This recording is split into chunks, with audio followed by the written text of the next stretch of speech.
Alright guys, so this will be my review of the NZG Liebherr A918.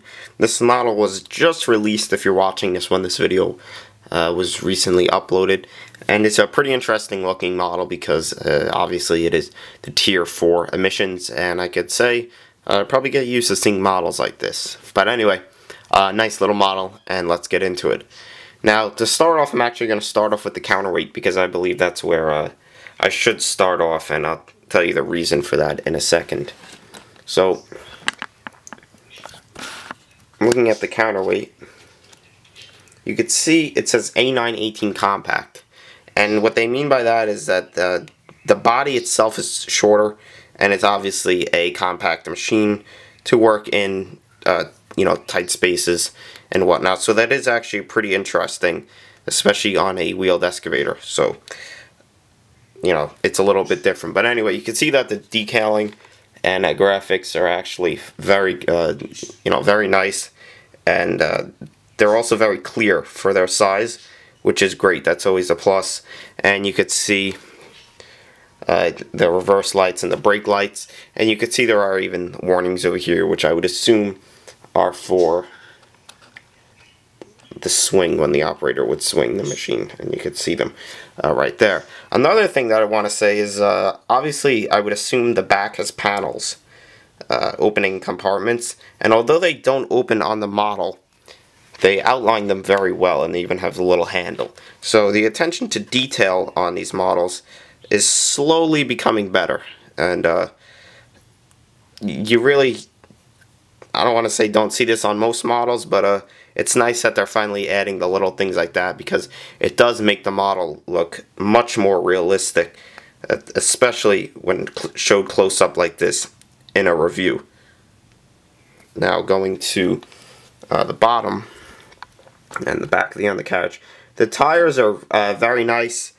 I wish they would turn a little bit more, but anyway, you can see that the rubber also gives some suspension, so it's not a very hard rubber. And they turn to around right there, which gives the machine an okay turning radius, and to right there, which is also an okay turning radius. For some reason I expected them to turn more, but I guess, once you loosen them up a little bit, they will turn a little bit more. Now, as for what this is right here, I really don't know. I would assume it's like a bumper, but, it's there. I really don't know the exact purpose of it. And if you come around to the side, you can see the hubs for the wheels, and they're actually pretty detailed. I believe they are plastic though, and you can see the tires with the tread pattern, and a tank under here. And there's also another thing that I want to get to you once I show you the top of the machine. But if we come around to the front, you could also see the Dozer blade, and it's actually pretty cool. I normally don't like blades on these wheeled excavators because around where I live I barely ever see one with a blade, but it does raise to a nice amount. I'm not going to say it's crazy, but it's a nice amount. It gives the model a nice look, and then it will lower to where it does take the machine off the ground. So I don't know if I actually could do that in real life, but doze like that, but I would assume it's for fine grading or backfilling. And the cylinders do hold it very well. Now, if you look right there, and there's one on the other side, I would assume it's a wheel chock, and I guess it's like that because it doesn't have any outriggers, and that's pretty interesting on this model. Well, I guess it's because of compact, but even so, I would guess that there would need to be outriggers, but I guess that they didn't add them for whatever reason. Looking at the cab here, you could see the mirror here, which unfortunately is plastic, but it's a little piece anyway, and the railing here, which actually is metal. Front of the cab has the windshield wiper and another mirror, and if you look on the inside of the cab, it's pretty detailed. What I like that they're doing now, and it's hard to tell, but they're actually making the cab 2 different colors. So like the steering wheel in here and the seat and everything is black, but then the controls, or the consoles for the controls, are gray, which is very cool. I like that a lot. Side of the cab, obviously also very nice. I like how they make it white. Makes it look pretty cool. And it has another little mirror here, which seems like it is metal. And then it has the little antenna right there.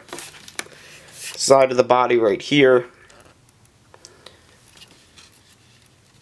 I don't know if you could hear it, but it is actually textured, and if you're watching it in 720p, you could actually see the texture on it. And if we go to the right side, because I already showed the counterweight, you can see it has that same texture right there. But in this texture, it says A918 compact, which I wish it would say it on the other side, because it would break up the really bright white cab, but it doesn't. And over here, you could see more texture. And right here, it would have another that would represent a handle, and some more little handles, and the little warning labels. Coming to the front, you could see the mirror, which thankfully is metal, especially how it sticks out like that.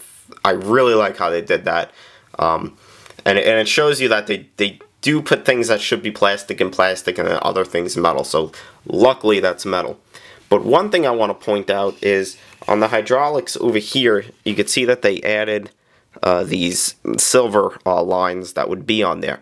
They do look a bit oversized, you can't deny that, but they get the point across, and I like how they're silver because they definitely do stand out. Now going to the top of the machine,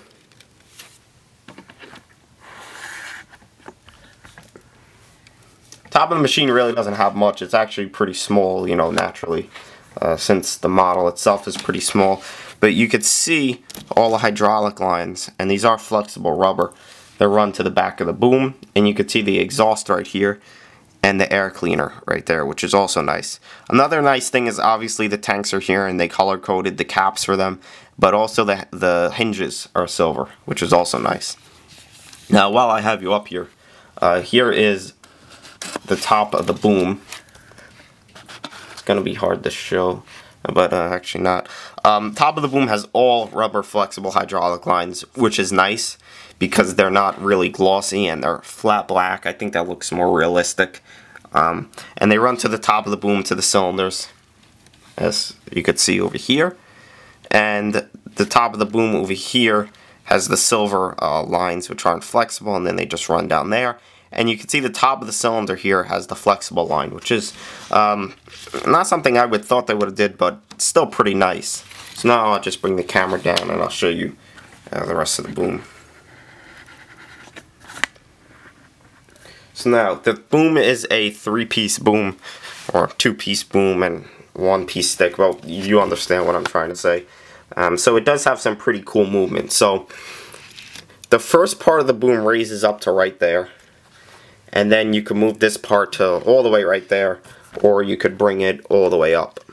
So you can almost have kind of like a straight boom. So if you bring it down like that, you could get a nice reach. But if you want to go with depth, you could push it down right there, and then if you push this piece down, bring the stick right there, that's pretty deep. And if you look at it like this, I'd say maybe 5.5 inches. So that's pretty nice. The stick will go out that far, which my cylinder doesn't actually hold it there, but like there.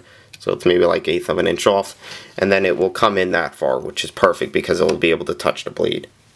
The bucket comes in that far, which is also very good, and then it dumps that far. Which, you know, if you have the stick close in there, really isn't far, but if the stick's out, it's plenty. And also, the bucket turns all the way there, and then it'll tilt all the way there. So that's also pretty good, and it will hold to most positions. I don't think with a load it will, but you know, still pretty cool. Anyway, the stick has a lot of cool hydraulics. Looking at them, you could see all the auxiliaries that would run, and I even think that some of these are here for the tilt bucket. But anyway, you can see the lines. These are all flexible as well. There's a warning stripe right there, and the more lines run down there. And I'm assuming that these lines run inside the boom because you can see the one comes out right here. And I don't know if it's for the quick coupler or for the tilt bucket, but actually I should have showed that. I wasn't even showing it, but I was talking about is that line right there. So I'm assuming it comes out the boom. Then it runs down on the linkage. Same goes for the other side, and then it runs there. And you could see right there, they run into the back over here. Now the very cool thing about this model is that the bucket comes off the quick coupler, and a pretty cool feature, but there's one thing I want to say about it. So you just pull one pin out and the bucket comes off, unlike the R936, which you have to pull both of the pins. And I believe that you could set the bucket backwards on this one. Something tells me that you can't. I believe I tried it, but we'll try it here, because even if you can, I do like to show it. But you can't do it, but there's what it looked like. There's what it will look like if you do manage to somehow do it. Now, it's good that it has a quick coupler, but they don't give you any other attachments, and I doubt that they will release a attachment set for it, because I haven't really seen that done. Anybody, I don't think, has seen that done for a 1/50th scale model from the manufacturer. It would be nice to have like a hammer or a really thin digging bucket, but I guess, you know, there are people out there that do make and sell attachments for it, so, you know, it's good for that. Anyway, in conclusion, a very cool looking model. Once again, like the R936, and if you didn't see that review, check it out. But like the R936, it's a totally different design compared to what we're normally used to seeing. You know, it's hard to say if a lot of people like the design, but I feel like in the next coming years, these are what the models are going to look like, just like the real machines look exactly this way. But a little interesting design. Cool to have if you don't have many wheeled excavators. And if you're wondering what it looks like turned over the side, because it does turn, that's what it looks like. Really nothing crazy, but really interesting model. If you have a big excavator collection and you don't have many wheeled excavators, or even if you have a, you know, a not as large collection, you might as well get it. It's super nice. It's from NZG, so you know, be very high quality. So in conclusion, pick one up. If you're unsure, I wouldn't pick it up, because the design probably won't grow on you, but you know, if you like it, you might as well. Anyway guys, take care, and thanks for watching.